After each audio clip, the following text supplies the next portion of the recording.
La neige tombait à gros flocons sur le quai en bois de la gare de la petite ville de Cottonwood, lorsque Molly Harrison descendit d'un wagon de 3e classe, une unique valise usée à la main.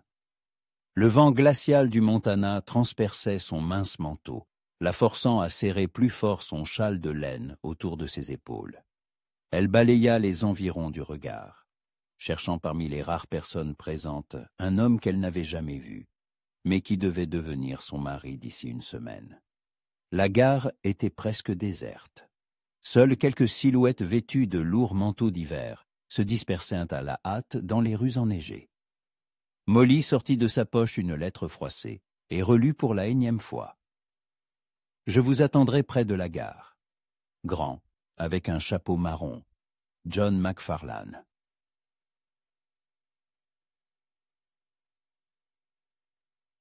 Mademoiselle Harrison? Une voix la fit lever les yeux. Devant elle se tenait un homme d'environ 35 ans, effectivement grand, aux larges épaules sous une lourde peau de mouton foncé. Son chapeau marron était enfoncé bas sur son front, mais laissait entrevoir des yeux gris et des cheveux sombres aux tempes grisonnantes. Son visage était buriné, aux traits durs, mais son regard trahissait une certaine lassitude et autre chose, peut-être du soulagement. « C'est moi », répondit Molly, serrant plus fort la poignée de sa valise. « Êtes-vous, monsieur McFarlane ?»« John », dit-il d'un ton bref en hochant la tête, et il tendit la main pour prendre son bagage. « Bienvenue à Cottonwood, mademoiselle Harrison. » Elle n'abandonna pas immédiatement sa valise, étudiant son visage. Dans ses lettres, il avait parlé simplement et honnêtement de sa ferme, de ses 2 filles qui avaient perdu leur mère 2 ans plus tôt, et du fait qu'il avait besoin d'une épouse pour l'aider à tenir le foyer et à élever les filles. Aucune effusion romantique, aucune promesse d'amour, seulement des considérations pratiques. Cela convenait à Molly. Elle-même n'avait pas le choix. « Merci, » dit-elle, le laissant enfin prendre la valise. « Le voyage a été long. Je l'imagine. D'où venez-vous ? » « De Chicago, 3 jours de route. » John hocha la tête et se dirigea vers la sortie de la gare. Molly se hâta de le suivre, s'efforçant de ne pas glisser sur les planches verglacées du quai. Près du bâtiment de la gare attendait une charrette attelée à 2 chevaux robustes. Leur souffle formait des nuages blancs dans l'air glacial. « Le trajet jusqu'à la ferme dure une demi-heure, » dit John en l'aidant à monter. « Couvrez-vous avec la couverture. La température avoisine les moins 20 degrés. » Molly hocha la tête et s'enveloppa dans l'épaisse couverture de laine qu'il lui tendit. John s'assit à côté d'elle, prit les rênes et claqua la langue. Les chevaux s'ébranlèrent, leurs fers résonnant sur la terre gelée. Les premières minutes, ils voyagèrent en silence. Molly observait furtivement son futur mari. Il avait un profil acéré, avec un nez droit et une mâchoire volontaire. Ses mains qui tenaient les rênes étaient larges, couvertes de cales. Sur sa main gauche, elle remarqua la marque pâle laissée par une alliance. « Parlez-moi de vos filles, » dit-elle lorsque le silence devint pesant. John lui jeta un regard rapide. Emma a 10 ans, Suzanne 7. Emma est sérieuse. Elle lit beaucoup et aide aux tâches ménagères. Suzanne. Elle est plus vive. Elle aime courir, grimper aux arbres. Leur mère leur manqua. Toutes les 2. Une douleur qu'il tentait de dissimuler perçait dans sa voix. Molly sentit quelque chose se serrer dans sa poitrine. « Et vous ? Votre femme vous manque ?»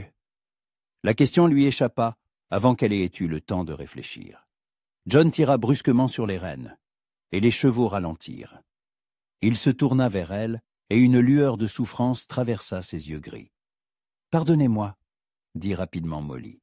« Je n'aurais pas dû demander. »« Non, ce n'est rien, » répondit-il en relançant les chevaux au trot. « Mary est morte de la fièvre il y a 2 ans. La première année, j'ai cru que je pourrais m'en sortir seul. Mais les filles ont besoin d'une présence féminine. Et moi ?» Il marqua une pause. « J'ai besoin d'aide. La ferme est grande. Il y a beaucoup de travail. » « Je comprends. Et vous, pourquoi avoir décidé de venir ici ? vous ne l'avez pas expliqué dans votre lettre. Molly serra les lèvres. Elle savait que cette question viendrait tôt ou tard. Dans ses lettres, elle avait seulement écrit qu'elle était veuve et cherchait une nouvelle vie. Mais la vérité était plus complexe et plus douloureuse. « Mon mari est mort il y a 6 mois, dit-elle lentement. Il a laissé des dettes. J'ai perdu ma maison, mon travail. Il n'y avait plus de place à Chicago pour quelqu'un comme moi. Que voulez-vous dire par quelqu'un comme vous ? Molly le regarda. Sa voix ne contenait aucun jugement, seulement de la curiosité. La femme d'un homme qui a perdu aux cartes tout ce que nous avions, et même plus. Une femme qui n'a pas su éloigner son mari de la bouteille et des tripots. En ville, tout le monde connaissait notre histoire. Et vous avez pensé que ce serait mieux ici ? J'ai pensé que ce serait plus honnête. Vous avez proposé un marché, un foyer et une protection en échange de la tenue de la maison et des soins aux enfants. Personne ne trompe personne. John hocha la tête. C'est juste. Mais je dois vous avertir. La vie à la ferme est dure. Surtout en hiver. Il y a beaucoup de travail et peu de distractions. Les plus proches voisins sont à 5 miles. Le travail ne me fait pas peur, et je ne cherche pas de distraction. Que cherchez-vous alors ? Molly réfléchit à sa réponse. Que cherchait-elle ? La paix, le pardon, une chance de tout recommencer ? Un endroit où je peux être utile, dit-elle finalement, où l'on ne me jugera pas pour mon passé. Ici tout le monde a droit à un nouveau départ, répondit John. C'est la loi de la frontière. Devant eux, apparurent les lumières de la ferme. Une maison en bois de 2 étages, avec une large véranda, flanquée d'une grange et d'une écurie. Tout était solidement construit, mais on voyait que ces dernières années, une main d'homme n'avait pas toujours suffi à tout entretenir. Le porche avait besoin de réparation, la clôture était penchée par endroits. « Nous y voilà !» dit John en arrêtant la charrette devant le perron. À ce moment, la porte d'entrée s'ouvrit brusquement et 2 petites filles apparurent sur le seuil. L'aînée, sans doute Emma, était grande pour son âge, avec les yeux sérieux de son père et des tresses sombres. La plus jeune, Suzanne, sautillait d'impatience, ses boucles blondes s'échappant de son bonnet de laine. « Papa !» cria Suzanne. « C'est elle ? C'est notre nouvelle maman ?»« Suzy !» la reprit sévèrement Emma. « Ne crie pas comme ça, tu vas lui faire peur. » John sauta de la charrette et tendit la main à Molly. « Les filles, je vous présente Mademoiselle Harrison. Dans 1 semaine, elle deviendra ma femme. » Molly descendit, les jambes légèrement tremblantes, de froid ou d'émotion. Elle s'approcha du perron et s'accroupit pour être à la hauteur des yeux des fillettes. « Bonjour, dit-elle doucement. Je m'appelle Molly, je suis très heureuse de vous rencontrer. » Suzanne s'approcha aussitôt. « Est-ce que vous savez faire des tartes et raconter des histoires? Et est-ce que vous avez de belles robes? »« Suzy !» la gronda de nouveau Emma. Mais la curiosité se lisait aussi dans ses yeux. « Je sais faire des tartes, » sourit Molly. « Je connais beaucoup d'histoires. Quant aux belles robes, je n'en ai pas beaucoup, mais j'en ai apporté une pour le mariage. »« On pourra la voir ?» demanda Suzanne. « Bien sûr, mais d'abord, entrons, sinon nous allons tous geler. » John prit sa valise et ouvrit la porte. « Entrez. La maison n'est pas luxueuse, mais elle est chaude. » Molly franchit le seuil et regarda autour d'elle. Un salon spacieux avec une grande cheminée où crépitait un feu joyeux. Des meubles simples mais robustes. Tout était propre. Mais on sentait l'absence d'une main féminine. Les rideaux étaient délavés. Des piles de papier traînaient sur une table et des jouets d'enfants gisaient dans un coin. « C'est joli, » dit-elle sincèrement. « C'est maman qui a cousu ces rideaux, » murmura Emma en regardant les fenêtres. « Elle devait être très douée, » répondit Molly, « et très belle, à en juger par la beauté de ses filles. » Emma rougit, tandis que Suzanne éclata de rire. Papa aussi dit qu'on ressemble à maman. « Il est temps de dîner, » dit John. Molly, votre chambre est en haut, au fond du couloir. Après le mariage... » Il s'interrompit et un silence gêné s'installa dans la pièce. « Après le mariage, nous nous arrangerons, » termina calmement Molly. Elle monta à l'étage avec les filles. La chambre était petite mais confortable, avec un lit, une commode et un fauteuil près de la fenêtre. Sur le rebord de la fenêtre se trouvait un petit vase.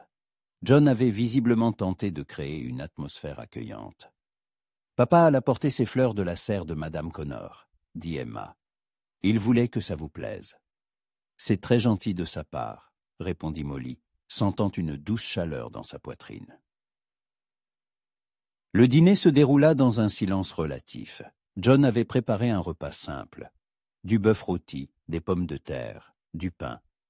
Suzanne bavardait sans arrêt, parlant de l'école, de ses amis, des bonshommes de neige qu'elle et Emma faisaient en hiver. Emma était plus réservée, mais Molly sentait que la fillette l'observait attentivement. « Demain, je vous montrerai la ferme, » dit John quand ils eurent fini de manger. « S'il ne fait pas trop froid. »« D'accord. En attendant, je vais aider à débarrasser. »« Ce n'est pas la peine, vous êtes fatigué du voyage. Je ne suis pas si fatigué que je ne puisse pas aider aux tâches ménagères. N'est-ce pas pour cela que je suis ici ?» John la regarda longuement. « Pas seulement pour ça, j'espère. » Il y avait dans ces paroles quelque chose qui fit battre le cœur de Molly plus vite. Elle détourna rapidement les yeux et commença à ramasser les assiettes. Une fois les enfants couchés, John et Molly restèrent seuls dans le salon. Le feu crépitait dans la cheminée, créant une atmosphère chaleureuse. John était assis dans un fauteuil, fumant sa pipe, tandis que Molly s'était installée sur le canapé avec sa broderie. « Vous vous entendez bien avec les filles, » dit-il. « Elles sont charmantes, intelligentes et bien élevées. Vous êtes un bon père, j'essaie. Mais elles ont besoin d'une mère. Surtout Emma, elle devient trop sérieuse pour son âge. Elle essaie de remplacer leur mère pour tout le monde. Et Suzanne manque de tendresse maternelle. Oui. » John tira sur sa pipe. « Molly, je dois être honnête avec vous. Je ne cherche pas l'amour romantique. J'ai besoin d'une amie, d'une aide, d'une mère pour mes enfants. Je ne sais pas si vous pourrez vous en contenter. » Molly posa sa broderie et le regarda. À la lueur de la cheminée, son visage semblait plus doux, et ses yeux trahissaient la fatigue et la solitude. « Êtes-vous sûr que c'est tout ce dont vous avez besoin ?» demanda-t-elle à voix basse. « Que voulez-vous dire ? Tous les êtres humains ont besoin de proximité, de compréhension, d'être vus non comme une fonction, mais comme une personne. » John posa sa pipe et se redressa dans son fauteuil. « Et vous ? Qu'attendez-vous de ce mariage ? » « Honnêtement, je ne sais pas. Mon premier mariage m'a appris à ne pas nourrir de trop grands espoirs. Mais peut-être pourrons-nous nous soutenir mutuellement. Peut-être qu'avec le temps... » Elle ne termina pas sa phrase, mais une compréhension mutuelle flottait dans l'air. John hocha la tête. « Le temps nous le dira. » « Oui, le temps nous le dira. » Ils restèrent assis en silence un moment encore, chacun perdu dans ses pensées. Dehors, le vent d'hiver hurlait, mais à l'intérieur de la maison, il faisait chaud et calme. Pour la première fois depuis des mois, Molly sentit qu'elle pouvait se détendre. Ici, personne ne la connaissait, elle pouvait tout recommencer. « Molly, » dit soudain John. « Oui, je suis content que vous soyez venu. » Elle sourit, pour la première fois depuis sa descente du train. « Moi aussi, je suis contente, John. Moi aussi. » Molly se réveilla à l'odeur du bacon grillé et au rire d'enfants venant de la cuisine. La première chose qu'elle fit fut de s'approcher de la fenêtre et de tirer le rideau. Il avait encore neigé pendant la nuit, et le monde entier derrière la vitre semblait d'un blanc pur et immaculé. Le soleil se levait à peine sur les champs enneigés, colorant le ciel de teintes rose pâle. Elle se lava rapidement à l'eau froide de la cruche, tressa ses cheveux châtains en une natte soignée, et enfila une simple robe de laine bleu foncé, l'une des rares qui lui restaient. Le miroir reflétait un visage pâle aux yeux bruns fatigués, mais ses joues étaient déjà rosies par l'air glacial. Molly s'examina d'un œil critique. La robe lui allait bien, soulignant sa taille fine, mais le tissu était passablement usé. Cependant, pour la vie à la ferme, c'était peut-être même mieux. En descendant à la cuisine, elle vit John près du poêle. Il était déjà en tenue de travail, un pantalon robuste, une chemise à carreaux et un gilet. Ses cheveux étaient légèrement ébouriffés, et sa joue portait la marque de l'oreiller. Quelque chose dans cette scène domestique fit battre le cœur de Molly un peu plus vite. « Bonjour », dit-elle, s'efforçant de parler naturellement. John se retourna et resta figé un instant, une poêle à la main. Son regard glissa sur son visage, s'attarda sur la ligne gracieuse de son cou, puis revint rapidement à ses yeux. « Bonjour. Bien dormi ? Merveilleusement bien. L'air ici est si différent de celui de la ville. » « Les filles dorment encore ?»« Non !» retentit la voix de Suzanne. « On est déjà réveillés. » Les deux fillettes apparurent à l'entrée de la cuisine. Suzanne courut aussitôt vers Molly et lui serra fort les jambes. « Bonjour, tante Molly. Papa a dit qu'on pouvait vous appeler tante pour l'instant. »« Bonjour, mon petit soleil, » sourit Molly en caressant la tête de la fillette. Emma se tenait un peu à l'écart, mais un espoir timide se lisait dans ses yeux. « Bonjour, Emma, » dit doucement Molly en lui tendant la main. « Comment as-tu dormi ?»« Bien, merci. » répondit doucement la fillette, mais elle lui prit la main. John observait la scène et quelque chose dans son regard changea. Il devint plus doux, plus chaleureux.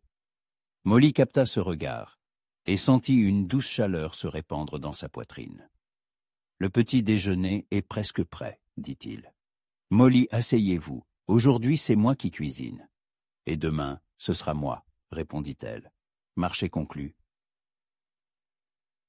Marché conclu. Pendant le petit déjeuner, Suzanne bavarda sans arrêt, racontant à Molly l'histoire de sa poupée, de son chat rouquin qui vivait dans la grange en hiver, et de la façon dont elle aidait son père à nourrir les chevaux. Emma écoutait en silence, ajoutant parfois quelques détails. « Vous savez faire du ski ?» demanda Suzanne. « Un peu, » répondit Molly. « Et vous ? Papa nous a appris, mais Emma est meilleure que moi. » « Mais Suzy fait de plus beaux banchums de neige, » intervint Emma pour défendre sa petite sœur. Molly remarqua le sourire chaleureux avec lequel John regardait ses filles. Quand il souriait, son visage sérieux se transformait, paraissant plus jeune. Les ridules au coin de ses yeux rendaient son regard plus doux, et de petites fossettes se dessinaient aux commissures de ses lèvres. « Après le petit déjeuner, je vous montrerai l'exploitation, » dit-il à Molly. « Si vous n'avez pas peur du froid. »« Je n'ai pas peur, j'ai un châle bien chaud. »« On vient avec vous » s'exclama Suzanne. « Bien sûr, » acquiesça Molly. « Qui mieux que vous pourrait me montrer les choses les plus intéressantes ?» Les filles se regardèrent et se mirent à rire. John croisa le regard de Molly par-dessus leur tête, et une lueur de gratitude brilla dans ses yeux. Une demi-heure plus tard, ils sortirent tous ensemble sur le perron. Molly s'était enveloppée dans son plus beau châle, d'un vert foncé avec un motif de feuilles. Sur sa tête, elle portait un simple bonnet de laine d'où s'échappaient des mèches rebelles de cheveux châtains. Le gel lui pinça aussitôt les joues, mais elle ne frissonna pas. « Commençons par la grange, » dit John, et ils se dirigèrent vers le grand bâtiment en bois à côté de la maison. À l'intérieur, une odeur de foin et de bois flottait dans l'air. Dans les stalles se trouvaient 2 vaches et quelques chèvres. Des sacs de grains étaient empilés dans un coin, et des bouquets d'herbes séchées pendaient au plafond. « C'est ici que nous gardons le bétail laitier, » expliqua John.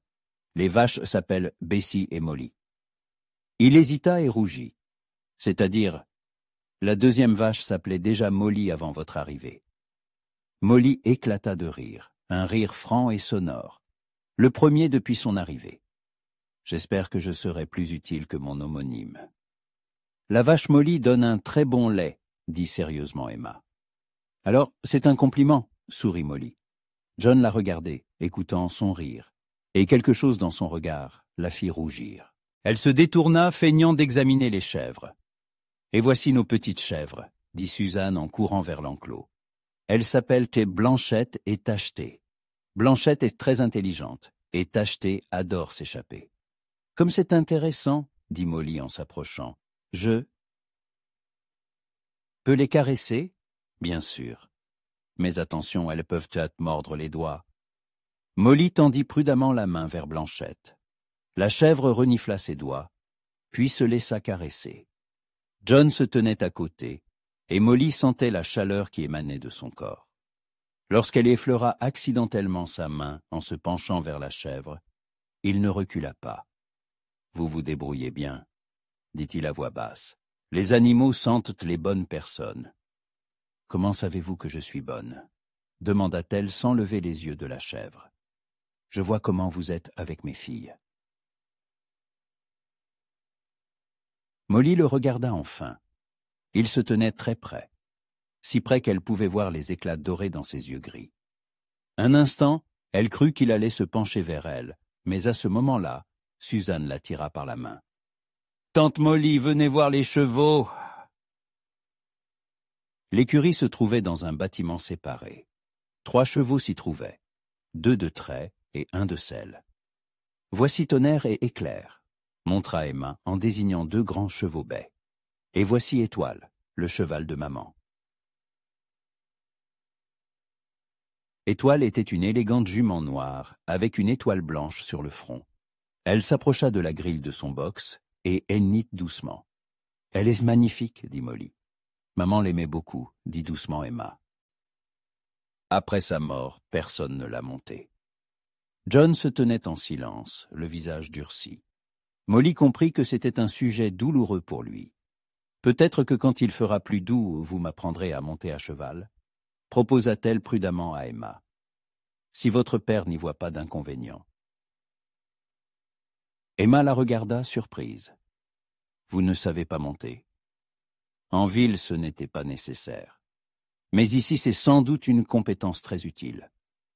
Je peux vous apprendre, dit soudain John, quand la neige aura fondu. Merci. Je vous en serai très reconnaissante. Ils se regardèrent, et de nouveau quelque chose passa entre eux qui fit battre le cœur de Molly plus vite. Ensuite, ils inspectèrent le poulailler, où une douzaine de poules s'agitaient et un coq nommé Napoléon se pavanait. Suzanne montra à Molly où ramasser les œufs, et Emma lui expliqua comment savoir s'ils étaient frais. « Vous retenez vite, » remarqua John alors qu'il retournait à la maison. « J'ai une bonne mémoire pour les choses pratiques, » répondit Molly. « Et puis, ça m'intéresse. » « Ça vous intéresse ?»« Cette vie, si simple, si authentique. En ville, tout était superficiel. Ici aussi, il y a des difficultés. Je sais, mais ici les difficultés sont honnêtes. » John s'arrêta et se tourna vers elle. « Que voulez-vous dire ?» Molly réfléchit, cherchant ses mots. « En ville, je faisais semblant en permanence. Semblant que mon mari ne buvait pas. Que nos dettes n'étaient que des difficultés passagères. Que j'étais heureuse. Ici, je n'ai pas besoin de faire semblant. Je peux être moi-même. Et qui êtes-vous, la vraie vous ?» La question la prit au dépourvu. Molly s'arrêta, la neige craquant sous ses pieds. Les filles avaient encouru en avant vers la maison, et ils se retrouvèrent seuls au milieu de la cour enneigée. « Je ne sais pas, » avoua-t-elle honnêtement. « Ça fait longtemps que je n'ai pas été moi-même, mais j'ai envie de le découvrir. » John s'approcha. Des flocons de neige se posaient sur ses cils, sur les épaules de sa veste sombre. « Vous aurez le temps, » dit-il doucement. « Il y a beaucoup de temps ici. Et vous, pouvez-vous être vous-même? J'ai désappris. » Après la mort de Mary, je ne suis devenu que père, que fermier. J'ai oublié ce que c'était d'être simplement un homme. Peut-être pourrons-nous nous aider mutuellement à nous souvenir de qui nous sommes. John la regarda longuement, sérieusement. Puis il hocha lentement la tête, peut-être. Ils se tenèrent si près que Molly pouvait voir chaque ride sur son visage, sentir son souffle. Son cœur battait à tout rompre, et elle comprit qu'elle voulait qu'il la touche. Pas comme un futur mari de convenance, mais comme un homme qu'elle commençait à désirer. « Papa, tante Molly, venez vite !» cria Suzanne depuis le perron. Le charme était rompu. John recula d'un pas, et Molly rajusta son châle, essayant de cacher son trouble. À l'intérieur, une surprise les attendait. Susan avait traîné une grande boîte de jouets de sa chambre.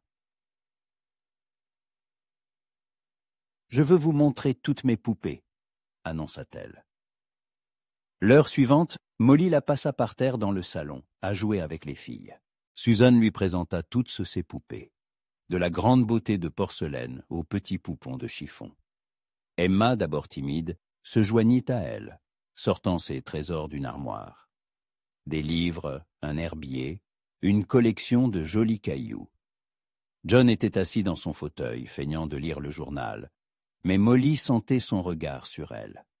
Quand elle riait des inventions de Suzanne ou écoutait attentivement le récit d'Emma sur les fleurs des champs, il la regardait avec une expression qu'elle ne parvenait pas à déchiffrer. De la surprise, de la gratitude, ou peut-être quelque chose de plus. « Tante Molly, vous savez jouer à la maman et au papa ?» demanda Suzanne. « Bien sûr. Comment jouez-vous? Je serai la maman, Emma la grande sœur, et vous la petite. » « Mais je suis une adulte, » rit Molly. « Ça ne fait rien. Dans le jeu, on peut être qui on veut. » Et Molly accepta. Elle joua la petite fille désobéissante qui ne voulait pas manger sa bouillie, tandis que Suzanne la sermonnait d'un air important, comme une grande personne. Emma jouait le rôle de la grande sœur modèle, qui aidait sa mère à gérer sa petite sœur capricieuse. « Molly la fille, mange ta bouillie, sinon tu ne grandiras pas », disait sévèrement Suzanne en brandissant une cuillère en plastique. « Je ne veux pas de bouillie, je veux un gâteau », bouda Molly, et Suzanne éclata de rire. « Papa, tu veux jouer avec nous ?» demanda Suzanne. « Moi ?» s'étonna John. « Et je serai qui ?»« Le papa, bien sûr. »« Alors je dois aller travailler, » dit-il en entrant dans le jeu. « Au revoir, mes chéris. » Il se pencha et embrassa ses deux filles sur le sommet du crâne, comme il le faisait chaque matin. Puis il se tourna vers Molly et hésita un instant. Dans le jeu, il devait aussi embrasser sa femme. « Au revoir, mon chéri », dit doucement Molly en lui tendant la joue. John se pencha et effleura sa joue de ses lèvres. Le contact fut fugace, mais Molly sentit des frissons parcourir sa peau. « Au revoir », murmura-t-il, et sa voix avait une intonation particulière. Les filles ne remarquèrent rien et continuèrent à jouer. Mais quelque chose avait changé entre John et Molly. Désormais, ils ne se regardaient plus comme des étrangers ayant conclu un marché, mais comme un homme et une femme attirés l'un par l'autre. Dans l'après-midi, alors que les filles étaient parties jouer dans la neige, Molly resta dans la cuisine pour préparer le dîner. John entra pour boire de l'eau et s'arrêta sur le seuil, l'observant s'affairer près du poêle. Des mèches de cheveux châtains s'étaient échappées de sa natte et frisaient autour de son visage à cause de la vapeur. Ses joues étaient roses de chaleur et ses mouvements étaient légers et assurés. « Ça sent bon, » dit-il. « Du bœuf en daube avec des légumes. J'espère que les filles m'aiment les légumes. Emma mange de tout, mais Suzanne boude les carottes. Je vais essayer de la convaincre. » Molly remua le contenu de la marmite et se tourna vers lui. John se tenait appuyé contre le chambranle de la porte, la regardant comme s'il la voyait pour la première fois. « Qu'y a-t-il » demanda-t-elle en rajustant instinctivement ses cheveux. « Rien, c'est juste que ça fait longtemps qu'il n'y a pas eu une telle atmosphère dans la maison. » « Quelle atmosphère ? Familiale, chaleureuse, vivante. » Molly posa la cuillère et s'approcha de lui. « Ça vous manquait ? Plus que je ne le pensais. » Il se tenait tout près. John leva la main et écarta doucement une mèche de cheveux de son visage. Ses doigts s'étaient en chaud et légèrement rêches à cause du travail. « Molly, » dit-il doucement. « Oui, je suis content que vous soyez là. Moi aussi. » Il se pencha vers elle et Molly ferma les yeux, attendant un baiser. Mais à ce moment, la porte s'ouvrit avec fracas, et Suzanne, couverte de neige, fit irruption dans la cuisine. « Tante Molly. » Emma a construit la plus belle forteresse de neige. Venez voir. John et Molly s'écartèrent l'un de l'autre comme des adolescents pris en faute. Suzanne ne remarqua rien, continuant à décrire la forteresse avec enthousiasme. « Bien sûr, nous allons voir, » dit Molly, s'efforçant de garder une voix calme. « Laisse-moi juste éteindre le feu. » Le soir, une fois les filles couchées, John et Molly se retrouvèrent seuls près de la cheminée. Mais cette fois, la tension entre eux était différente. Ce n'était plus la gêne d'étrangers, mais l'attirance entre un homme et une femme. « Molly, » commença John. « Je sais, » l'interrompit-elle, « ce qui se passe entre nous. Ça complique les choses. Ça les complique ou ça les simplifie ?» Elle le regarda, essayant de deviner ses sentiments. « Je ne sais pas. Je suppose que nous le saurons avec le temps. » Oui, avec le temps. Mais ils savaient tous les deux que le temps jouait déjà contre eux. Chaque regard, chaque contact fortuit. Attissait un feu qu'il devenait de plus en plus difficile de contrôler. Et dehors, la neige continuait de tomber, enveloppant la ferme d'un silence blanc, créant l'illusion qu'ils n'étaient que 4 au monde. Le 3e jour de Molly à la ferme commença par un blizzard.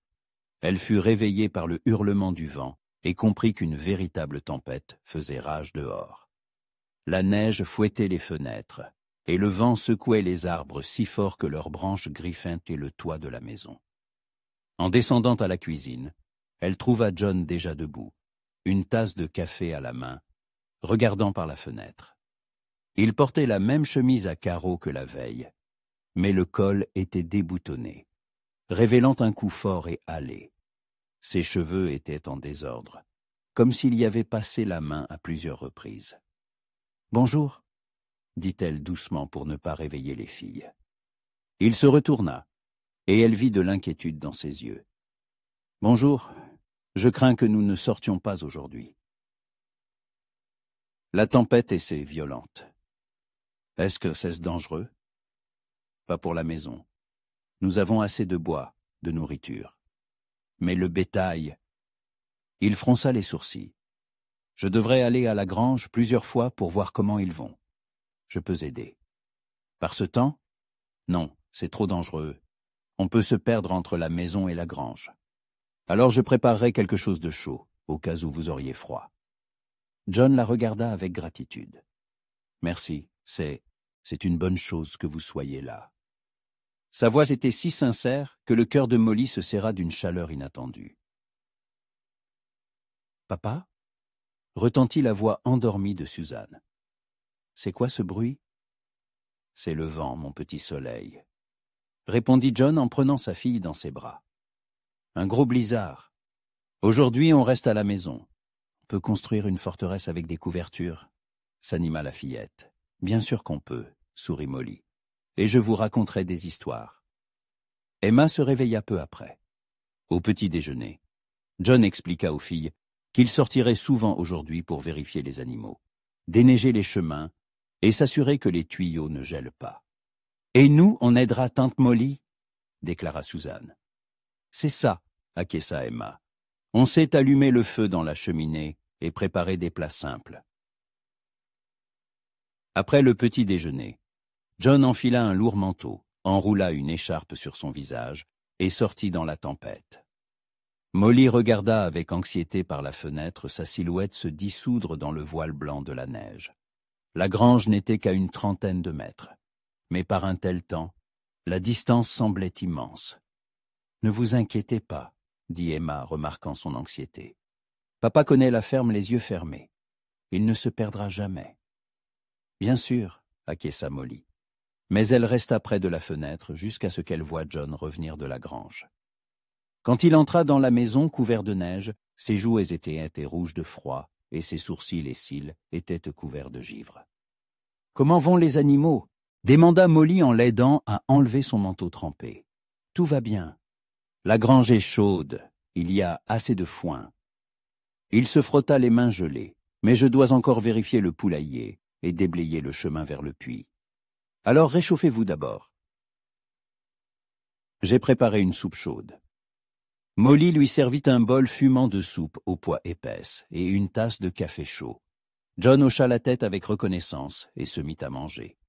Molly s'assit en face, le regardant se réchauffer. Ses mains, qui serraient la tasse, étaient rouges de froid, mais fortes et fiables. Quand il leva les yeux et croisa son regard, une étincelle de compréhension passa entre eux. « C'est délicieux, dit-il. Ça faisait longtemps que je n'avais pas mangé une aussi bonne soupe. C'est la recette de ma grand-mère. Elle disait que cette soupe pouvait réchauffer même un mort. Elle m'a presque réchauffé, sourit John, et ce sourire transforma son visage.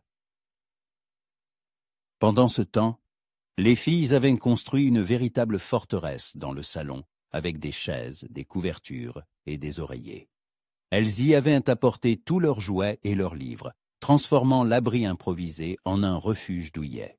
« Tante Molly, venez avec nous, » appela Suzanne. « Et papa aussi, » ajouta Emma. « C'est très confortable ici. » Molly et John se regardèrent. « Allons-y, » dit-elle. « Vous pouvez vous reposer entre vos expéditions. » Ils se glissèrent dans la forteresse improvisée.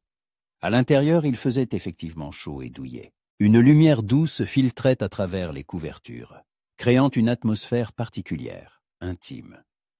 John s'assit à côté de Molly, leurs épaules se touchant, et elle sentit la chaleur de son corps. « Racontez-nous une histoire, » demanda Suzanne, s'installant sur les genoux de Molly. « Laquelle voulez-vous ? » « Celle de la princesse et du bandit, » répondit aussitôt la fillette. « Suzy, » soupira Emma. « Toujours la même. »« Et alors, ce n'est pas une belle histoire ?» demanda Molly. « Si, mais on l'a déjà entendue 100 fois. Alors je vais vous en raconter une nouvelle version. Il était une fois une princesse, mais pas dans un château, dans une grande ville. Et elle n'était ni riche ni noble, mais une jeune fille ordinaire qui travaillait dans un atelier de couture. « Et le bandit, il est où ?» demanda Suzanne. Le bandit, lui, vivait très loin, au pays des cow-boys et des chevaux sauvages.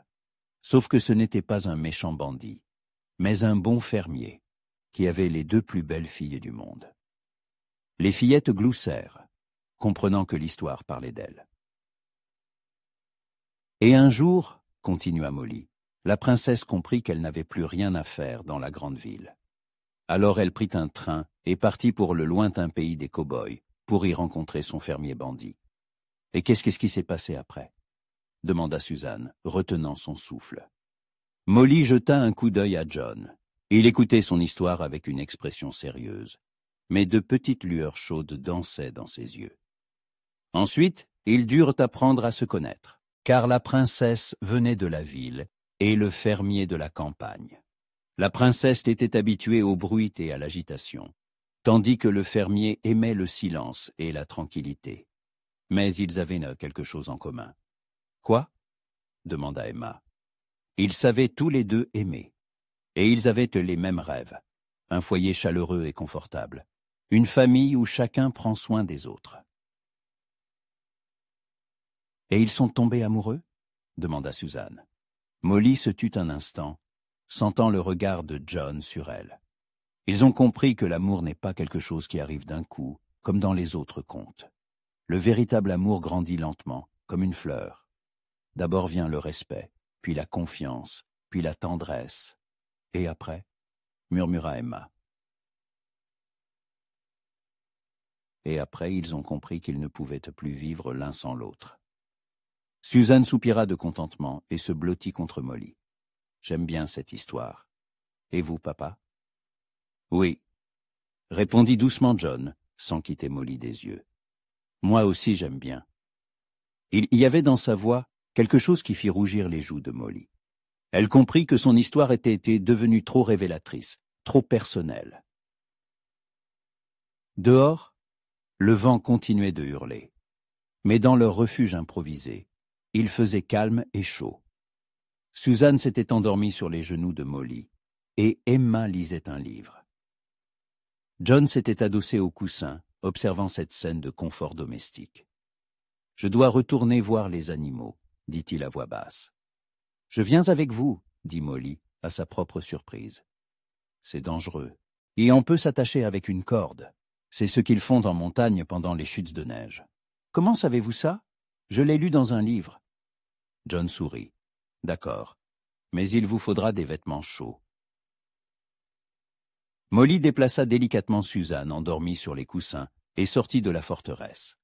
Elle n'avait pas de vêtements adaptés à un tel temps, alors John lui donna un vieux manteau en peau de mouton de sa femme. Il était un peu grand pour elle, mais chaud. Ils s'attachèrent avec une corde et sortirent dans le blizzard. La neige leur fouetta immédiatement le visage, le vent tentant de les faire tomber. Molly se tenait fermement à la corde, suivant John. Le monde avait disparu dans un voile blanc. Il n'existait plus que 2 et quelques mètres de terre enneigés sous leurs pieds. Dans la grange, il faisait chaud et calme. Les animaux mâchaient paisiblement leur foin, indifférents à la tempête extérieure.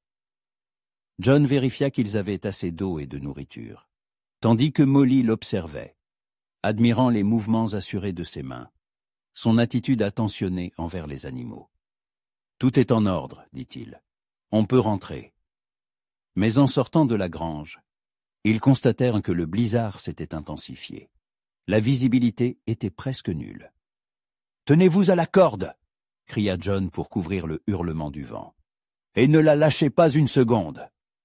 Ils avançaient lentement, cherchant prudemment leur chemin dans la neige. Molly marchait derrière John, sentant la corde se tendre entre eux. Soudain, elle trébucha sur quelque chose de caché sous la neige et tomba. La corde tira John qui se retourna.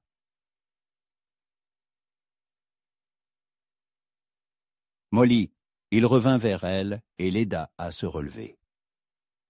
Dans le voile blanc du blizzard, ils se tenaient si près que le souffle de l'un réchauffait le visage de l'autre. « Vous ne vous êtes pas fait mal ?»« Non, tout va bien. » Mais John ne la lâchait pas. Ses mains étaient posées sur ses épaules, son visage tout près du sien. Des flocons se posaient sur ses cils, sur ses lèvres. Molly leva la main et chassa la neige de sa joue. Sa main s'attarda sur son visage, et il ferma les yeux, se pressant contre sa paume. « Molly, » dit-il, sa voix presque dissoute dans le hurlement du vent. « Je sais. Nous devons rentrer à la maison. » « Oui. » Mais aucun d'eux ne bougea. Ils se tenaient au cœur de la tempête, et il semblait que le monde entier avait disparu, ne laissant que 2. John se pencha vers elle, et Molly sut qu'il allait l'embrasser. Et elle sut qu'elle le désirait plus que tout au monde. Leurs lèvres s'effleurèrent presque quand une rafale de vent faillit les renverser. Le charme était rompu. « La maison, » dit John, et sa voix était pleine de détermination. « Nous devons atteindre la maison. » Ils atteignirent le perron en se tenant l'un à l'autre. À l'intérieur, il faisait chaud et lumineux, et on entendait les voix des filles. Mais alors qu'ils secouaient la neige dans l'entrée, la tension crépitait toujours entre eux. « Merci d'être venu avec moi, » dit John en l'aidant à enlever le manteau trempé. « Nous sommes une équipe, » répondit Molly. « N'est-ce pas? »« Oui, une équipe. » Mais dans la façon dont il prononça ce mot, il y avait plus qu'un simple partenariat. Le soir, une fois les filles couchées, ils se retrouvèrent assis près de la cheminée. Le blizzard dehors se calmait peu à peu, mais ils étaient toujours coupés du monde extérieur. John réparait un harnais et Molly cousait, raccommodant une chemise d'enfant déchirée. « John, » dit-elle sans lever les yeux de sa couture. « Oui, ce qui s'est passé aujourd'hui pendant la tempête, Molly, ce n'est pas la peine. Si, c'est la peine. » Elle posa sa couture et le regarda. « Nous ne pouvons pas prétendre qu'il n'y a rien entre nous. » John posa le harnais et se redressa dans son fauteuil. « Et qu'y a-t-il entre nous? Une attirance, une sympathie, peut-être le début de quelque chose de plus. Ça complique notre relation, ou ça la simplifie. » Molly se leva et s'approcha de lui. « John, je ne vous demande pas de me promettre l'amour, ni d'oublier votre femme, mais ce qui grandit entre nous est réel et honnête. » John se leva aussi. Ils se tenaient maintenant très près, et à la lueur de la cheminée. Ses yeux paraissaient presque noirs. Et si ce n'était que de la solitude? Demanda-t-il doucement. Et si nous prenions un besoin de proximité pour quelque chose de plus? Et si ce n'est pas le cas? Il leva la main et toucha son visage, suivant du doigt la ligne de sa pommette. Je ne veux pas vous faire de mal. Et moi, je ne veux pas vivre dans une maison où nous ne serions que des partenaires. Que proposez-vous? De l'honnêteté. Laissez ce qui existe entre nous se développer naturellement, sans contrainte, sans fausses promesses. Simplement, voir ce qui se passe. John la regarda longuement, étudiant chaque trait de son visage. Et s'il ne se passe rien, alors nous resterons amis et de bons parents pour les filles. Et s'il se passe quelque chose de plus, alors nous serons les personnes les plus heureuses du monde. John se pencha lentement vers elle. Cette fois, personne ne les interrompit. Ses lèvres touchèrent les siennes, doucement, tendrement, comme s'il craignait de l'effrayer. Le baiser fut bref, presque chaste, mais quand il prit fin, Molly sut que tout avait changé. « Molly, » murmura-t-il, pressant son front contre le sien. « Je sais, » répondit-elle, « je le sens aussi. » Ils restèrent ainsi longtemps, enlacés, écoutant le crépitement du bois dans la cheminée et le hurlement apaisé du vent dehors. Pour la première fois depuis 2 ans, John ne se sentait pas seul. Pour la première fois depuis des mois, Molly se sentait désirée non comme une employée, mais comme une femme. « Nous ne devons pas nous précipiter, » dit-il enfin. « Bien sûr, nous avons le temps. Les filles, elles vous aiment déjà, Molly. Elles voient en vous une mère. Mais il leur faut du temps pour s'habituer à l'idée qu'il pourrait y avoir plus entre nous.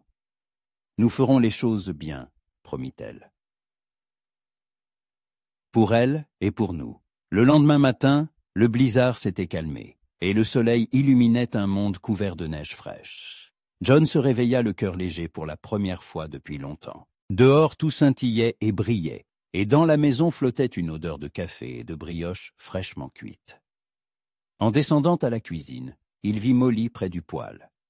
Elle portait une simple robe grise, les cheveux tressés, mais pour lui, elle était plus belle que n'importe quelle citadine. Quand elle se tourna et lui sourit, son cœur manqua un battement. « Bonjour, » dit-elle. « Bonjour. » Ils se regardèrent et dans ce regard, il y avait une nouvelle compréhension, une nouvelle proximité. « Papa !» retentit la voix de Suzanne. « Regardez comme la neige est belle, Elle est vraiment belle, acquiesça John, mais il ne regardait pas par la fenêtre, il regardait Molly. Et elle le regardait en pensant que, peut-être, son conte de la princesse et du fermier bandit pourrait avoir une fin heureuse. Une semaine s'était écoulée depuis la fin du blizzard, et la relation entre John et Molly changeait, discrètement mais sûrement. Chaque matin, leurs regards se croisaient dans la cuisine, pleins d'une chaude compréhension. Chaque soir, ils s'asseyaient plus près l'un de l'autre près de la cheminée. Leurs mains se frôlaient accidentellement en se passant la vaisselle, et ces contacts duraient un peu plus longtemps que nécessaire. Les filles ne remarquaient rien, ou faisaient semblant de ne rien remarquer. Suzanne continuait de sauter autour de Molly, lui racontant tout et n'importe quoi, tandis qu'Emma se dégelait progressivement, lui demandant de plus en plus souvent conseil ou aide. Le mercredi, Molly se rendit en ville pour la première fois. John attela le traîneau, et ils partirent pour Cottonwood acheter des provisions et du tissu pour sa robe de mariée. Les filles restèrent à la maison. Emma était enrhumée, et Suzanne ne voulait pas laisser sa sœur seule. « Il y a une demi-heure de route jusqu'à la ville, » dit John en quittant la ferme. « La route est assez bonne, mais elle peut être glissante par endroits. » Molly hocha la tête, s'enveloppant dans une couverture chaude. Elle portait le même manteau en peau de mouton que Mary, et John la regardait furtivement à plusieurs reprises. Molly le remarqua. « Cela vous dérange de me voir dans ces vêtements ?» demanda-t-elle doucement. John réfléchit un instant. Au début, c'était étrange, mais maintenant cela semble juste. Comme si Mary approuvait. « Vous pensez qu'elle m'aurait approuvé ?»« Oui, Je pense que vous seriez devenus amis. » Sa voix ne contenait ni douleur ni regret, seulement d'une douce tristesse pour le passé et un espoir pour l'avenir. Cottonwood se révéla être une ville typique de la frontière. Une rue principale, quelques magasins, un saloon, une église, une école. Les maisons, principalement d'en bois, étaient construites de manière pratique et solide. Les gens dans les rues se déplaçaient sans hâte, se saluant les uns les autres. « C'est une petite ville », remarqua Molly. « Mais tout le monde se connaît. Ça a ses avantages et ses inconvénients. »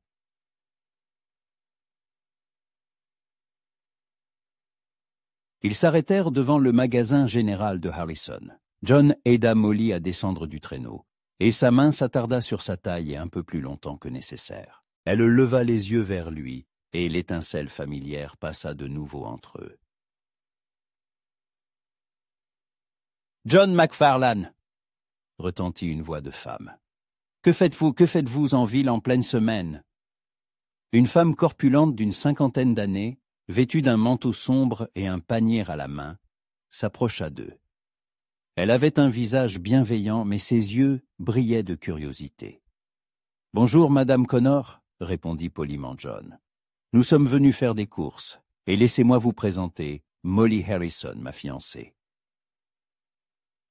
Madame Connor toisa Molly de la tête aux pieds d'un regard évaluateur. Molly se sentit comme un spécimen sous un microscope. « Ah, c'est donc la fameuse fiancée par correspondance !» s'exclama la femme. « Mila Connor, enchantée.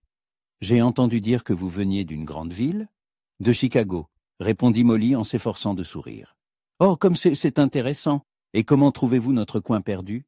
Vous ne vous ennuyez pas ?»« Pas du tout. C'est très beau et très calme ici. Et les enfants, comment vous ont-ils accueillis? Ce n'est pas facile pour une étrangère de gagner la confiance d'enfants orphelins. » Une légère pique perçait dans la question, que Molly ne put ignorer. John l'entendit aussi et se tendit légèrement.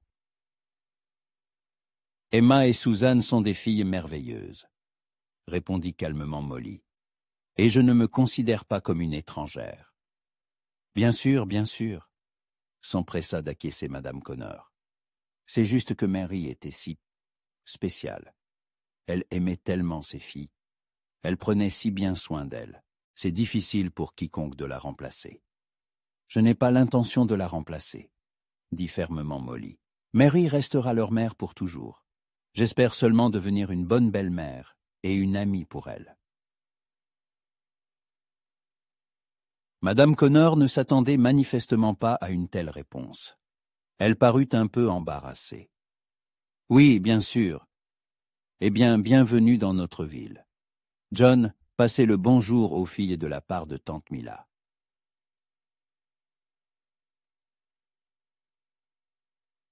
Quand elle fut partie, John dit d'un ton d'excuse. « N'y prêtez pas attention.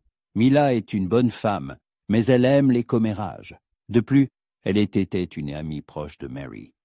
Je comprends, et je ne suis pas en colère. C'est naturel que les gens m'évaluent. Et que verront-ils une fois qu'ils vous auront évalué? » Molly le regarda dans les yeux.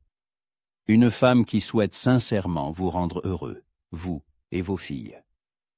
Alors ils auront de la chance. » Dans le magasin, ils furent accueillis par Harrison lui-même, un homme âgé à la barbe grise. Il se montra beaucoup plus aimable que Madame Connor. « Molly !» s'exclama-t-il. « Quelle coïncidence! Deux Molly dans la même ville, et toutes deux liées à la famille McFarlane. »« Deux Molly ?» s'étonna-t-elle.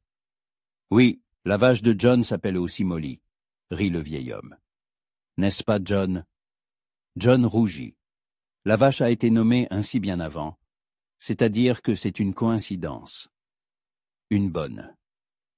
« Coïncidence, » sourit Molly. « J'espère que je serai au moins aussi utile. » Pendant que John achetait les provisions, Molly choisissait le tissu pour sa robe de mariée. Harrison lui montra plusieurs rouleaux, de la soie bleue, du velours vert, du drap de laine crème. « Et ce tissu-ci vient d'arriver de San Francisco, » dit-il en déroulant un rouleau de laine d'un bleu tendre avec un fin motif floral. « Très joli, et la couleur ira bien avec vos yeux. » Combien coûte-t-il? Demanda Molly, bien qu'elle fût déjà tombée amoureuse de ce tissu. Harrison annonça le prix, et le visage de Molly se décomposa. C'était beaucoup trop cher. Prends-le, dit John en s'approchant. Il te va bien. Mais c'est trop cher. Molly, dit-il en lui prenant la main, tu vas devenir ma femme. Je veux que tu aies une belle robe. Mais, pas de mais. Il se tourna vers Harrison. Emballez-le. Quand ils sortirent du magasin, Molly était émue. John, vous n'auriez pas dû dépenser autant d'argent. Si. Et puis, un fiancé ne doit-il pas faire de cadeaux à sa fiancée? Nous avions convenu que c'était un mariage de convenance. John s'arrêta au milieu de la rue enneigée et se tourna vers elle. Est-ce que c'est encore un mariage de convenance, Molly? Elle plongea son regard dans ses yeux gris et comprit qu'il avait raison. Ce qui existait entre eux avait depuis longtemps dépassé un simple accord. Non, répondit-elle doucement. Plus maintenant. Alors laisse-moi être un vrai fiancé. Il porta sa main à ses lèvres et lui baisa les doigts à travers le gant. C'était un geste simple, mais il fit battre le cœur de Molly plus vite. John, murmura-t-elle. Quoi? Les gens nous regardent. Et alors? Qu'ils regardent. Mais elle avait raison. On les regardait vraiment. Des fenêtres des magasins, des perrons des maisons. Dans une petite ville, l'arrivée d'une nouvelle femme était toujours un événement. Sur le chemin du retour, ils voyagèrent en silence. Mais c'était un silence heureux et confortable. Molly pensait à la robe bleue qu'elle coudrait pour le mariage, à la façon dont sa vie avait changé en 2 semaines. John pensait à sa belle prestance en ville, à la dignité avec laquelle elle avait répondu à la provocation de Madame Connor. Molly, dit-il alors que la ferme apparaissait au loin. Oui?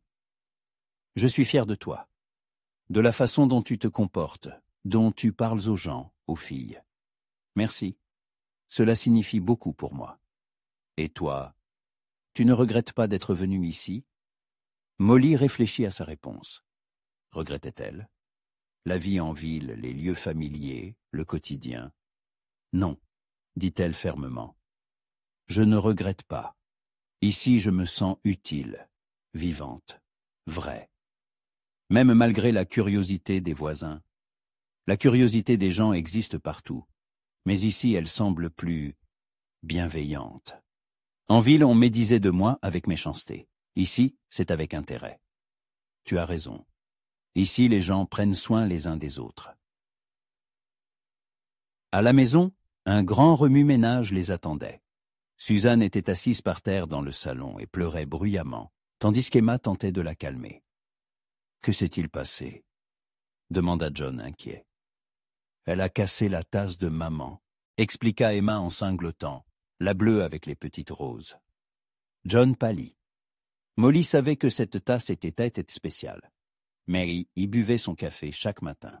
« Je ne l'ai pas fait exprès », sanglotait Suzanne. « Je voulais juste me verser du lait, et la tasse a glissé. »« Chut, chut, mon petit soleil », dit Molly en s'accroupissant à côté de la fillette et en la serrant dans ses bras. « Les accidents, ça arrive à tout le monde. »« Mais c'était la tasse préférée de maman », sanglota Suzanne. « Maintenant, papa va être fâché contre moi. »« Papa n'est pas fâché contre toi », dit fermement Molly en jetant un regard à John. « N'est-ce pas, papa ?» John se tenait là, regardant les éclats de porcelaine, et Molly voyait qu'il luttait contre ses émotions. Puis il s'approcha et s'accroupit à côté de sa fille. « Bien sûr que je ne suis pas fâché, ma puce. Ce n'est qu'une tasse. Mais c'était celle de maman. Et maman n'aurait pas voulu que tu pleures pour ça, dit-il doucement. Maman t'aimait plus que toutes les tasses du monde. Vraiment? Bien sûr que c'est vrai. » Suzanne se calma, mais Molly voyait que c'était difficile pour John. Quand les filles partirent jouer, elle s'approcha de lui. « Vous avez mal, » dit-elle. « C'est stupide, n'est-ce pas, d'être contrarié pour une tasse cassée. Ce n'est pas stupide. Cette tasse gardait un souvenir. Oui, chaque matin, en la voyant sur la table, je me souvenais de Mary, assise avec près de la fenêtre, regardant le lever du soleil. Molly lui prit la main. Le souvenir n'est pas dans la tasse, John. Il est dans votre cœur, dans le cœur des filles. Personne ne peut le briser. Je sais, mais quand même, ça fait mal, et c'est normal. Ils se tenaient là, main dans la main, et Molly pensait à la complexité de la relation avec la mémoire des défunts. Mary faisait partie de cette maison, de cette famille, et elle, Molly, ne voulait pas effacer ce souvenir. Elle voulait lui trouver une place dans leur nouvelle vie. « John, dit-elle, et si on gardait les morceaux, pourquoi faire? On pourrait en faire une mosaïque, ou décorer un cadre pour une photo de Mary, transformer ce qui est se briser en quelque chose de beau. » John la regarda surpris. « Tu ferais ça? Bien sûr. Mary était la mère de vos filles. Elle mérite qu'on se souvienne d'elle avec beauté. Molly, la voix de John était empreinte de surprise et d'admiration. Comment peux-tu être si généreuse? Parce que je vous aime, répondit-elle sans réfléchir. Les mots lui avaient échappé et flottaient maintenant dans l'air. Molly prit peur. N'était-il pas trop tôt pour parler d'amour? Pardon, dit-elle rapidement. Je n'aurais pas dû... Non, l'interrompit John. Ne t'excuse pas. Il s'approcha, prit son visage entre ses mains. Moi aussi je t'aime, Molly. Je ne sais pas quand c'est arrivé. Peut-être ce premier soir quand tu racontais une histoire aux filles. Ou peut-être quand tu es sorti avec moi dans le blizzard. Mais je t'aime. Vraiment, vraiment. Il l'embrassa, et dans ce baiser, il y avait tout. La tendresse, la passion, une promesse. Molly sentit son cœur se remplir de bonheur. « J'avais si peur, » murmura-t-elle quand le baiser prit fin. « Peur de quoi? Que ce ne soit que de mon côté, que tu n'aimes encore que Mary. »« Molly, » dit-il sérieusement, « Mary faisait partie de mon passé. Tu es mon présent et mon avenir. Ce sont des amours différents, mais celui-ci n'est pas moins vrai. Et les filles, comment réagiront-elles? Les enfants sentent l'amour. Elles seront heureuses que leur père soit de nouveau heureux. » À ce moment, Suzanne entra en courant dans la pièce. « Qu'est-ce que vous faites ?» demanda-t-elle avec curiosité. « On discute, » répondit Molly, essayant de ne pas rougir. « Et pourquoi vous êtes si proches?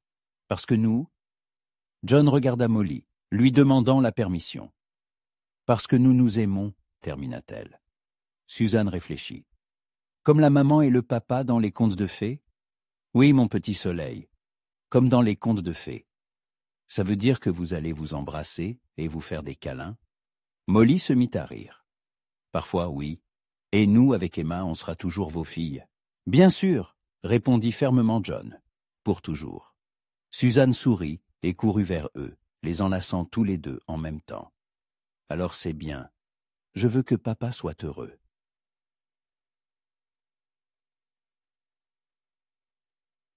Emma apparut sur le seuil et observa la scène en silence. Molly lui tendit la main. « Emma, viens avec nous. » La fillette s'approcha lentement, le doute dans les yeux. « Et qu'adviendra-t-il de maman ?» demanda-t-elle doucement. « Si vous aimez tante Molly, est-ce que vous oublierez maman ?» John s'accroupit pour être à sa hauteur. « Emma, ma chérie, le cœur d'un homme peut aimer beaucoup de gens. J'aimerai toujours maman. Mais ça ne veut pas dire que je ne peux pas aimer Molly. L'amour ne s'épuise pas, il ne fait que grandir. » Vraiment, vraiment. Et maman aurait été heureuse que nous ayons trouvé quelqu'un pour prendre soin de nous. Emma hocha la tête et se joignit à leur étreinte. « Alors je suis contente, » dit-elle. « Tante Molly est gentille, et elle fait de délicieuses tartes. » Tout le monde se mit à rire. Le soir, une fois les filles couchées, John et Molly étaient assis près de la cheminée, enlacés.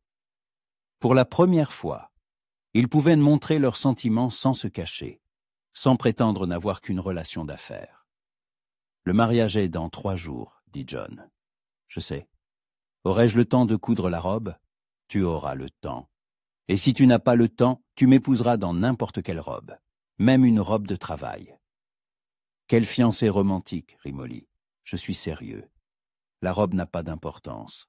Ce qui compte, c'est que tu deviennes ma femme. » Molly se tourna vers lui. « John, tu n'as pas peur. De quoi? Que nous allions trop vite? Que les sentiments s'estompent, hein? Non, répondit-il fermement. Je n'ai pas peur. Et toi? Molly réfléchit. Avait-elle peur? Bien sûr. Son premier mariage n'avait pas été heureux, mais ce qu'elle ressentait pour John était complètement différent. Plus profond, plus honnête, plus vrai. Un peu, avoua-t-elle, mais pas au point de renoncer au bonheur. Alors nous y arriverons, ensemble, nous pouvons tout surmonter. Il l'embrassa, et Molly comprit qu'il avait raison. Quoi que l'avenir leur réserve, ils l'affronteraient ensemble. Et dehors, la neige tombait, recouvrant la ferme d'un manteau blanc de silence et de paix. Le jour du mariage commença par une matinée claire et glaciale. Le soleil illuminait les champs enneigés, les transformant en une mer scintillante de blancheur. Molly se réveilla tôt, trop excitée pour dormir. Aujourd'hui, elle deviendrait l'épouse de John McFarlane, non seulement sur le papier, mais aussi dans son cœur. Elle se leva et s'approcha de la fenêtre. Dans la cour, elle apercevait déjà la silhouette de John. Il nourrissait les chevaux, comme chaque matin. Mais aujourd'hui, il y avait quelque chose de spécial, de plus solennel dans ses gestes. Lui aussi était nerveux. Sur une chaise près de la fenêtre était suspendue sa robe de mariée, bleue, avec un fin motif floral, qu'elle avait cousu en 3 jours presque sans interruption. Une coupe simple mais élégante, cintrée à la taille, avec de longues manches et un décolleté modeste. Molly passa la main sur le tissu doux. Jamais de sa vie, elle n'avait porté quelque chose d'aussi beau. « Tante Molly » murmura une voix derrière la porte. « On peut entrer ?»« Bien sûr, entrez, les filles. » Emma et Suzanne entrèrent dans la chambre en chemise de nuit, les cheveux ébouriffés par le sommeil. Mais leurs yeux brillaient d'excitation. « C'est votre mariage aujourd'hui » s'exclama Suzanne en sautillant. « Oui, mon petit soleil, aujourd'hui je vais devenir votre vraie maman. »« Belle-mère, » corrigea Emma, mais sans aucune froideur. « Nous n'avons eu qu'une seule maman, mais une belle-mère, c'est bien aussi. Dans les contes, les belles-mères sont méchantes, mais vous êtes gentille. » Molly s'accroupit devant la fillette et lui prit les mains. « Emma, je n'essaierai jamais de remplacer votre mère, mais je vous aimerai comme mes propres filles. Je le promets. »« Je sais, » répondit doucement Emma. « Vous nous aimez déjà, ça se voit. » Susan serra le cou de Molly dans ses bras. « On peut vous aider à vous préparer. On veut que vous soyez la plus belle des mariées. Bien sûr que vous pouvez, mais d'abord, allons prendre le petit déjeuner. La journée va être longue. » Dans la cuisine, elles découvrirent que John avait déjà préparé le petit déjeuner. Des œufs au plat, du bacon, du pain frais. Il portait sa plus belle chemise et un pantalon sombre, les cheveux soigneusement peignés.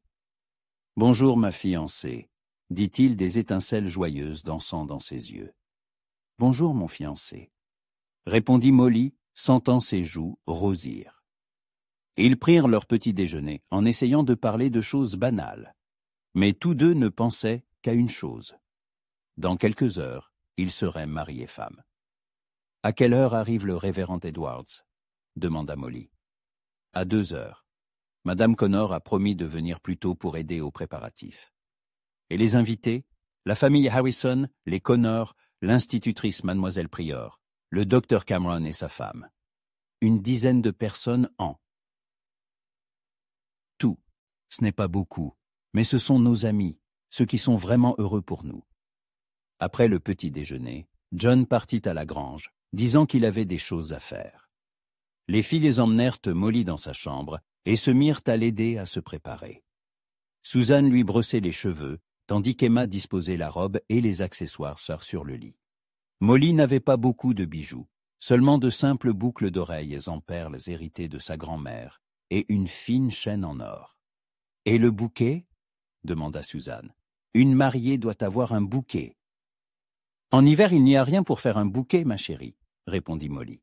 « Si, il y a, » dit Emma d'un air mystérieux. papa a eu une idée.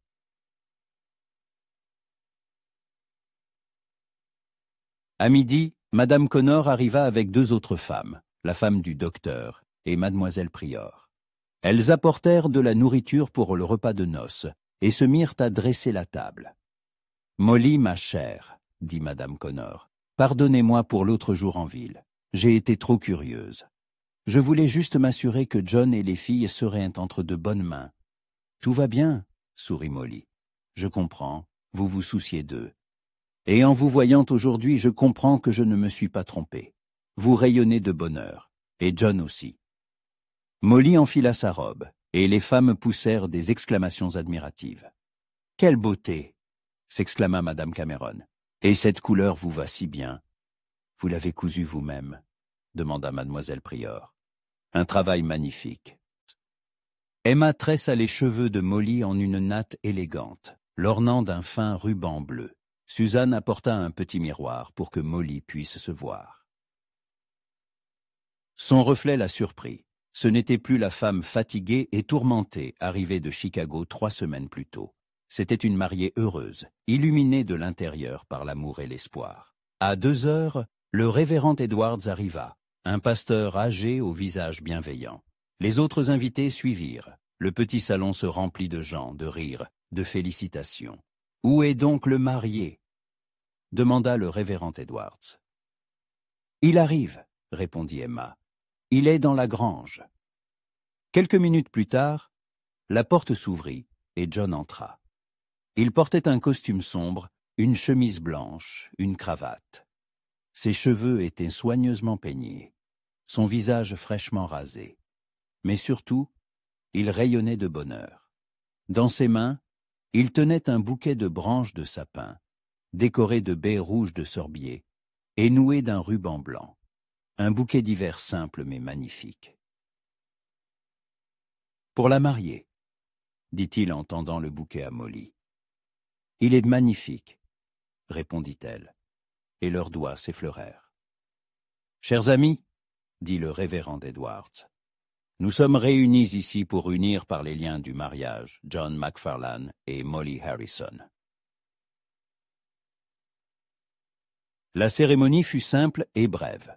Ils se tenaient devant la cheminée, main dans la main, tandis que le pasteur lisait les paroles traditionnelles. Les invités étaient disposés en demi-cercle, les filles se tenant près de leur père. « John, » dit le révérend Edwards, « prenez-vous Molly ici présente pour votre légitime épouse, pour l'aimer et la chérir, dans la joie et dans la peine, dans la richesse et la pauvreté, dans la santé et la maladie, jusqu'à ce que la mort vous sépare. »« Oui, je le veux, » répondit fermement John, regardant Molly dans les yeux. « Molly, prenez-vous John ici présent pour votre légitime époux, pour l'aimer et le chérir, dans la joie et dans la peine, dans la richesse et la pauvreté, dans la santé et la maladie, jusqu'à ce que la mort vous sépare. »« Oui, je le veux, » répondit Molly, la voix tremblante d'émotion. « Avez-vous les alliances ?» John sortit de sa poche 2 simples anneaux en or. L'un, fin pour femme, l'autre, plus épais, pour homme. « John, passez l'anneau au doigt de votre fiancée et répétez après moi. Par cet anneau je te prends pour épouse, je t'honorerai de mon corps et te ferai don de tous mes biens terrestres. » John prit la main de Molly et lui passa l'anneau à l'annulaire. Il était parfaitement à sa taille. « Par cet anneau je te prends pour épouse, je t'honorerai de mon corps et te ferai don de tous mes biens terrestres. » Molly, passez l'anneau au doigt de votre fiancé et répétez les mêmes paroles. Les mains de Molly tremblaient légèrement en passant l'anneau au doigt de John, mais sa voix était ferme. « Par cet anneau je te prends pour époux, je t'honorerai de mon corps et te ferai don de tous mes biens terrestres.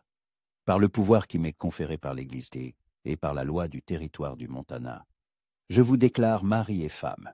John, vous pouvez embrasser la mariée. » John fit un pas vers Molly, prit son visage entre ses mains et l'embrassa tendrement, mais avec toute la passion qu'il avait si longtemps contenue. Les invités applaudirent et s'exclamèrent. Suzanne sautillait de joie, et Emma souriait à travers ses larmes. « Je vous présente Monsieur et Madame McFarlane », annonça solennellement le révérend Edwards. L'heure suivante se passa en félicitations, en étreintes, en vœux de bonheur. Les femmes s'affairaient autour de la table, les hommes tapaient sur l'épaule de John, les enfants couraient entre les invités. « Comme vous êtes belle, ma chère », dit Madame Connor en serrant Molly dans ses bras. « Le bonheur vous va si bien. Merci. Pour tout, pour votre aide, pour votre soutien. John est un homme bon, il mérite le bonheur après tout ce qu'il a traversé. Je m'efforcerai de le rendre heureux, et lui, de vous rendre heureuse. Ça se voit à la façon dont il vous regarde. » Molly se retourna et vit que John la regardait effectivement, avec une telle tendresse et un tel amour que son cœur déborda de bonheur. Pendant le repas, Harrison porta un toast aux jeunes mariés, que leur mariage soit long et heureux, que leur maison soit remplie de rires d'enfants et leur champ de riches récoltes. Aux jeunes mariés, reprirent les invités. Le docteur Cameron se leva à son tour. John, mon ami, nous sommes tous heureux de te revoir heureux. Et à toi, Molly, bienvenue dans notre grande famille. Cottonwood est une petite ville, mais nous avons de grands cœurs. Emma se leva soudainement. Je peux dire quelque chose aussi. Tout le monde se tut. Tante Molly. Je veux dire maman Molly. Merci d'avoir fait rire papa à nouveau. Et merci de nous avoir aimés, Suzy et moi. Nous aussi, on vous aime.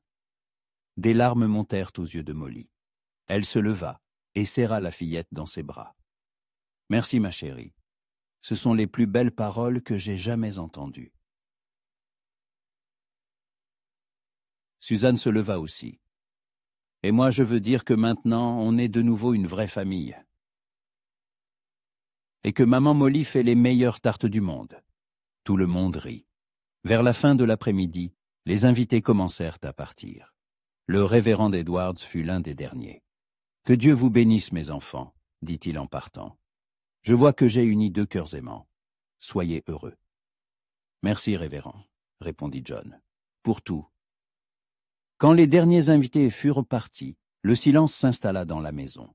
Les filles aidaient à débarrasser, puis allèrent en se coucher. La journée avait été longue et émouvante.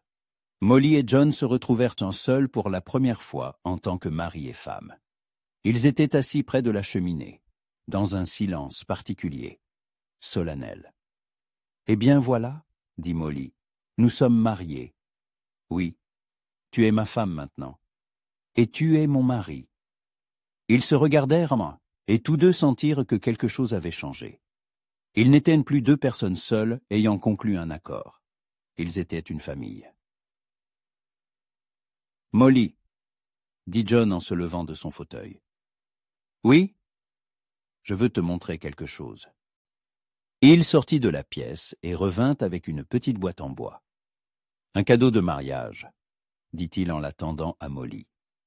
Elle ouvrit la boîte et eut le souffle coupé. À l'intérieur se trouvait un cadre, décoré d'une mosaïque faite avec les éclats de la tasse bleue à rose.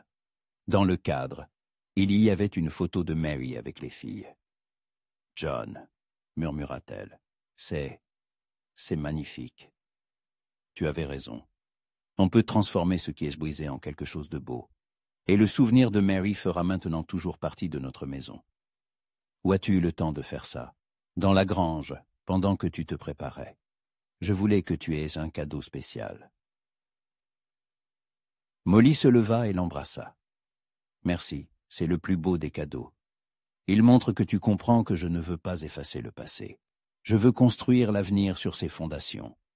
Je t'aime, Molly McFarlane. Et moi aussi je t'aime, John McFarlane. » Il lui prit la main. « Viens, je veux porter ma femme jusqu'à notre chambre. » Molly rougit, mais ne protesta pas. Ils montèrent en l'escalier, et John la souleva effectivement dans ses bras devant la porte de la chambre. « Bienvenue chez toi, ma femme, » dit-il en franchissant le seuil. « Je suis chez moi, mon mari, » répondit-elle. « Enfin chez moi. »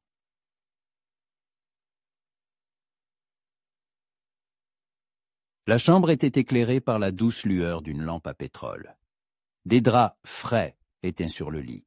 Et sur la table de chevet, un vase contenait des branches de sapin, les mêmes que celles de son bouquet de mariée. John posa Molly à terre, mais ne la lâcha pas. Ils se tenaient très près, et l'air entre eux crépitait de tension. « Molly, dit-il d'une voix rauque. « Quoi ? Je veux que tu saches que, quoi qu'il arrive, je t'aimerai toujours. » Toujours, c'est long. Pas assez long pour t'aimer. Il l'embrassa, et dans ce baiser, il y avait toute la passion qu'il avait contenue pendant des semaines. Molly répondit à son baiser avec une passion égale, sentant sa dernière incertitude fondre. C'était leur nuit de noces, le début de leur vraie vie commune, et tandis que le vent d'hiver hurlait dehors et que les bûches crépitaient dans la cheminée, ils devinrent enfin véritablement un. Le matin, Molly se réveilla dans les bras de son mari. Le soleil d'hiver illuminait la chambre, et de la cuisine provenaient les bruits et les odeurs du petit déjeuner. Les filles s'étaient levées plus tôt et préparaient une surprise pour les nouveaux mariés. « Bonjour, Madame Macfarlane », murmura John à son oreille. « Bonjour, Monsieur Macfarlane. » Elle se tourna vers lui, et il vit dans ses yeux un bonheur total, inconditionnel. « Tu regrettes ?» demanda-t-il. « Quoi ?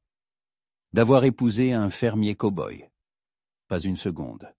Et toi, tu regrettes d'avoir épousé une fille de la ville. Jamais. D'en bas retentit la voix de Suzanne. Maman Molly, papa, le petit déjeuner est prêt. Ils se regardèrent et se mirent à rire. Notre nouvelle vie commence, dit Molly. Notre nouvelle vie, acquiesça John en embrassant sa femme. Et dehors, la neige continuait de scintiller au soleil, recouvrant la ferme où vivait désormais une famille heureuse de 4 personnes. Mars apporta les premiers signes du printemps. La neige formait encore une épaisse couche, mais le soleil chauffait déjà différemment, et les stalactites du toit goûtaient en un joyeux concert. Molly se tenait près de la fenêtre de la cuisine, observant John réparer la clôture du poulailler. Un mois de vie conjugale les avait tous deux changés. Elle n'était plus la femme de la ville tendue arrivée en hiver, et il n'avait plus l'air d'un homme portant tout le poids du monde sur ses épaules. « Maman Molly, regardez !» Suzanne entra en courant dans la cuisine, agitant une feuille de papier. « J'ai dessiné notre famille. » Molly prit le dessin et sourit. 4 silhouettes se tenaient devant la maison. Un grand homme avec un chapeau, une femme en robe bleue et 2 petites filles. Au-dessus de la maison, le soleil brillait de tous ses feux, et des fleurs poussaient tout autour. « C'est très joli, mon petit soleil. Mais pourquoi as-tu dessiné des fleurs? C'est encore l'hiver. Parce que le printemps arrive bientôt. Et au printemps, on plantera un jardin. Papa l'a promis. » Emma entra dans la cuisine, un livre à la main. En un mois, elle avait visiblement changé, devenant plus ouverte, riant plus souvent. Parfois, Molly croisait son regard et y lisait une telle gratitude que son cœur se serrait de tendresse. « Et moi, je lis sur les différentes fleurs, dit Emma en montrant le livre. Il est écrit que dans notre climat, les roses, les pivoines et les lys poussent bien. Parfait. Nous allons faire un plan pour le jardin. » Molly retourna à la préparation du déjeuner. En un mois, elle avait appris toutes les préférences culinaires de John, savait qu'il buvait son café très fort et aimait sa soupe épaisse. Lui, de son côté, avait retenu qu'elle n'aimait pas les plats trop salés et préférait le thé au café le soir. Ces petites connaissances mutuelles tissaient l'intimité de la vie de famille. Elle savait qu'il se levait à l'aube et allait d'abord voir les animaux. Elle savait que le soir, il aimait lire à la lueur de la lampe à pétrole. Il savait qu'elle chantait en cuisinant, qu'elle avait l'habitude d'enrouler une mèche de cheveux autour de son doigt quand elle réfléchissait. « Ça sent divinement bon », dit John en entrant dans la cuisine. Ses joues étaient rougies par le froid, et des étincelles joyeuses dansaient dans ses yeux. « Que prépare ma merveilleuse épouse ?»« Votre tarte aux pommes chanées préférée, Monsieur Macfarlane », répondit Molly en se tournant vers lui avec un sourire. Il s'approcha, l'enlaça par la taille et l'embrassa sur la joue. Ces marques de tendresse étaient devenues naturelles pour eux. Les filles s'étaient habituées à voir leurs parents s'embrasser et se faire des câlins. Ce matin en ville, j'ai rencontré le docteur Cameron, dit John. Il vous passe le bonjour et nous invite à déjeuner dimanche. C'est gentil. Comment va Madame Cameron? Bien. D'ailleurs, elle attend un enfant. Le docteur rayonne comme un sou neuf. Molly sentit un léger pincement au cœur. En un mois de mariage, John et elle n'avaient jamais parlé d'enfant, mais elle y pensait parfois. C'est une merveilleuse nouvelle, dit-elle. Je lui transmettrai mes félicitations quand nous la verrons. John remarqua la légère ombre qui avait traversé ses yeux. Molly, à quoi penses-tu? Elle se retourna vers le poêle, remuant une sauce. C'est juste que le docteur Cameron attend son premier enfant à 40 ans. Et moi j'en ai déjà 28 si nous voulons des enfants. Si nous voulons? John la fit se tourner vers lui. Tu veux un enfant? Et toi? J'ai demandé le premier. Molly soupira. Oui, j'en veux un, mais je ne sais pas si tu es prêt pour un autre enfant. Tu as déjà 2 filles. John l'embrassa, l'interrompant au milieu de sa phrase. Molly McFarlane, dit-il sérieusement, je veux des enfants de toi. Je veux te voir porter notre enfant. Je veux tenir dans mes bras un bébé qui te ressemblera. Vraiment? Vraiment? Mais seulement quand tu seras prête. Et les filles, comment réagiront-elles à un bébé? Tu as vu comment Suzy s'occupe de ses poupées, et Emma comme elle est attentionnée. Elles seront les meilleures grandes sœurs du monde. Molly se blottit contre lui, sentant une douce chaleur se répandre dans sa poitrine. Le soir, toute la famille était réunie dans le salon près de la cheminée. John lisait le journal, les filles jouaient par terre, et Molly cousait une nouvelle robe. Une scène de famille ordinaire qui semblait particulièrement précieuse. « John », dit Molly sans lever les yeux de sa couture. « Tu te souviens, ce matin, on a parlé d'enfants? Je me souviens. Eh bien, il se pourrait que nous n'ayons pas à attendre longtemps. » John posa son journal et la regarda. « Tu veux dire? Je veux dire que dans 7 mois, Emma et Suzanne pourraient avoir un petit frère ou une petite sœur. » John se leva en silence, s'approcha d'elle et s'agenouilla à côté de son fauteuil. « Vraiment? » murmura-t-il.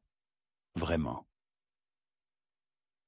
« Les filles, » appela-t-il, « venez ici, nous avons une nouvelle pour vous. » Emma et Suzanne accoururent, intriguées.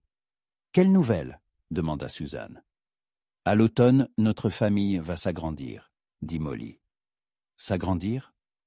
ne comprit pas Suzanne. « Maman Molly va avoir un bébé, » expliqua Emma, les yeux brillants. « C'est vrai, c'est vrai. »« Youpi !» cria Suzanne. « On va avoir un vrai bébé. Je pourrai le garder ?»« Bien sûr que tu pourras, » rit Molly. « Et moi je pourrais lui apprendre à lire ?» demanda Emma. « Ça aussi tu pourras. » Les filles se mirent à discuter de la façon dont elles s'occuperaient du bébé, tandis que John et Molly se regardaient par-dessus leur tête. Le bonheur absolu brillait dans leurs yeux. Une fois les filles couchées, les époux restèrent seuls. « Tu sais, » dit John, « quand j'ai écrit cette annonce dans le journal, je pensais chercher simplement une aide pour la maison. Et tu as trouvé une femme et une mère pour tes enfants.